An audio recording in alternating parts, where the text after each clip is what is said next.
SSC এবং সরকারি চাকরির পরীক্ষার্থীদের জন্য এই ধরনের প্রশ্ন প্রচুর আসে। দেখুন প্রশ্নে কি আছে, 1 + 3 + 5 + ... 21 সমান কত? এখানে সবগুলো কিন্তু বিজোড় সংখ্যা। বিজোড় সংখ্যাগুলোর সমষ্টি সূত্র আমরা কি জানি, পদ স্কয়ার। এখানে পদ মানে কি, 1 নম্বর পদ হচ্ছে 1, 2 নম্বর পদ 3, 3 নম্বর পদ 5, এভাবে আমাদের 21 কত নম্বর পদ এটা বের করতে হলে আমাদের একটা সূত্র আছে, -1 দিবা। কি কইছি, যেটা দেওয়া থাকবে ওইটা মাইনাস কি দিবা। এটা পদ সংখ্যা নির্ণয় করার জন্য, পদ তো তুমি জানো না, তখন সেক্ষেত্রে কি 21 - 1/2 যোগ 1।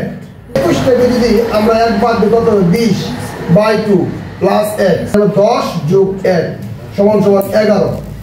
এখানে আসো, আমাদের কি আছিল যে পদ স্কয়ার, পদ কত বের হলো 11, তাহলে 11 দিলাম, পরে হোল স্কয়ার দিলাম, 11 গুণ কত হবে 121। উত্তর হবে আমাদের কত, ক নাম্বার। যদি অঙ্কটি বুঝে থাকেন তাহলে বোর্ডে দেওয়া প্রশ্নের উত্তর কত হবে তা আমার কমেন্ট বক্সে জানান। ধন্যবাদ।